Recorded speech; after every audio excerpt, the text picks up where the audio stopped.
In a previous episode, we specifically introduced flying fish. Some viewers may still remember them. To escape predators, these fish evolved fins that allow them to glide through the air for dozens of meters before dropping back into the water. It looks quite spectacular. There was one scene we mentioned, a school of flying fish being chased by a mahi-mahi, what we call ghost head knife.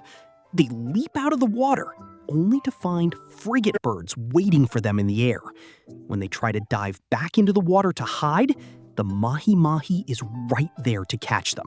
Pretty tragic for the flying fish. It's one of their classic famous scenes. The formal Chinese name for the ghost head knife is Chi-Chi-Yu mahi-mahi. After a fight, once the fish is killed, as in the scene with Lazy, it turns gray. A lot of people probably remember that moment. Mahi-mahi is a fish that lives in the open ocean, and it's quite distinctive. In the fishing world, it enjoys a very high reputation. Why? One reason is its excellent food value. An American fishing authority, especially strong on saltwater and ocean fish, once said that mahi-mahi is the ideal and most popular offshore game fish. These fish strike the bait aggressively, are easy to spot, fight hard, and give you a real battle. What more could you ask for? His evaluation is pretty much spot on. Catching a mahi-mahi is the dream of many anglers. In Florida, people regularly land them. The formal scientific name is Coryphana hippurus. The males are especially distinctive. They have an enormous, steep forehead that forms a square, blocky head. The overall outline looks exactly like a big cleaver or machete, and the tail even resembles the handle. That's why it's called the ghost head knife. It looks fierce and imposing. Male mahi-mahi are easy to tell apart because of that dramatic forehead. They're also sometimes called flying fish tigers because their favorite prey is flying fish, and they hunt like tigers. That nickname is quite fitting. The Hawaiian name mahi-mahi comes from the word maui, meaning strong.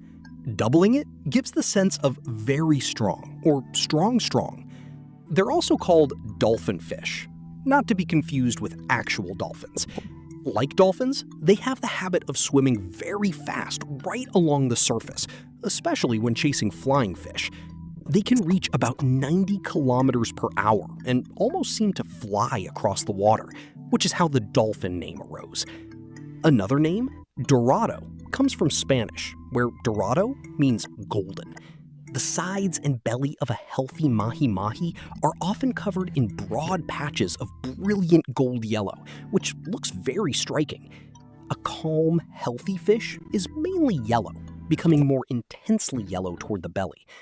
When they are chasing prey at high speed, or when excited, frightened, or in pain, their skin often turns blue, possibly related to the muscles tensing throughout the body. Hemingway described this color change in The Old Man and the Sea. The fish show vivid stripes when angry or excited, but once they die, all the colors fade and they turn a dull gray. Their chromatophores contain two types of purine crystals that reflect different wavelengths of light, which is how they change color so dramatically.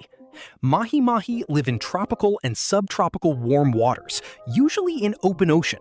They are often concentrated around floating mats of Sargassum, the seaweed that drifts on the surface.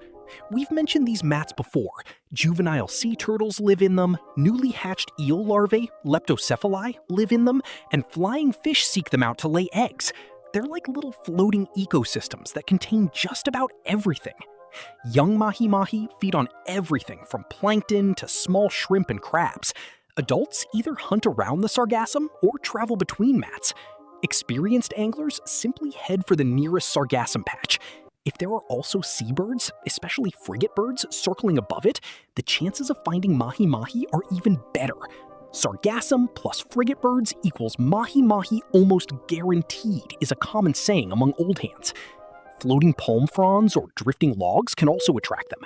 In short, they love any kind of shade or floating cover because they are natural hunters that like to chase. Most individuals reach about 1 meter in length and weigh 7 to 13 kilograms. their life cycle is extremely fast. They can start spawning at only 4 to 5 months old, when they are still only about 20 centimeters long, still looking like juveniles. By about 1 year, they reach 60 to 70 centimeters, and they rarely live past 2 years. It's as if their whole life is on a short fuse that burns out very quickly, almost as if they know they don't have much time. Females can release anywhere from 80,000 to 1,000,000 eggs at a time. Fertilized eggs hatch in roughly 60 hours. Because they grow so fast and have a short lifespan, the amount of heavy metals and other pollutants they accumulate is relatively low. Combined with their excellent flavor, this makes them a highly regarded food fish. All in all, mahi-mahi is a truly outstanding species, both as a game fish and as table fare.